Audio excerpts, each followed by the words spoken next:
6 aprel məzunlar imtahanından bir sualın izahına baxaq. 39-cu sualdır bu.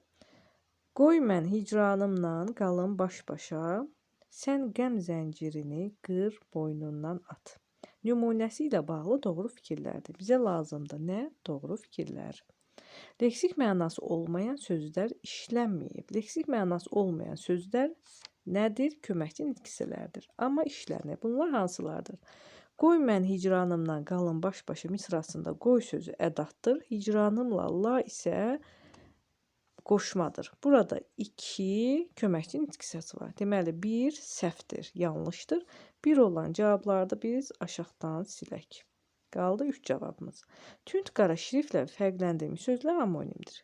Tünd qara şriftlə fərqləndirmiş sözlər qır sözüdür, bir də at sözüdür. Qır, qırmaq, at, atmaq. Yəni hər ikisi isim və feil kimi amonim olur. Bu doğru cavabdır. 2 doğru cavabdır, 2 olmayan cavabdır. Silsək qalır 2 cavabımız. Bəzi sözlərin sinonimi var. Bəzi sözləri biz götürək. Məsələn, hicran sözünün sinonimi ayrılıq ola bilər. Qəm sözünün sinonimi kədər ola bilər. Bu doğrudur. 3 də doğru cavabdır.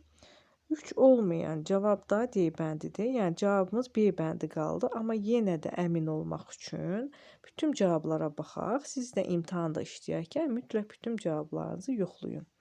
Bütün sözlərin həm leksik, həm qrammatik mənası var. Yuxarıda biz qeyd etdik ki, burada 2 leksik mənası olmayan söz var idi. Yalnız qrammatik mənası olsaydı bu düzgün cavab olacaqdı. Amma bu cavab da yanlışdır. 4-ü də çıxsaq, qalır 5-incisi. İkinci misrada antonimi olan sözlər də var. İkinci misrada antonimi olan sözlər hansılar ola bilər? Məsələn, qəm sözünün antonimi kədər ola bilər. Burada at sözü var. Boynundan atmaq sözünün antonimi boyuna götürmək ola bilər. Deməli, bu da doğru cavabdır. Cavabımız olur B bəndi 2, 3, 5.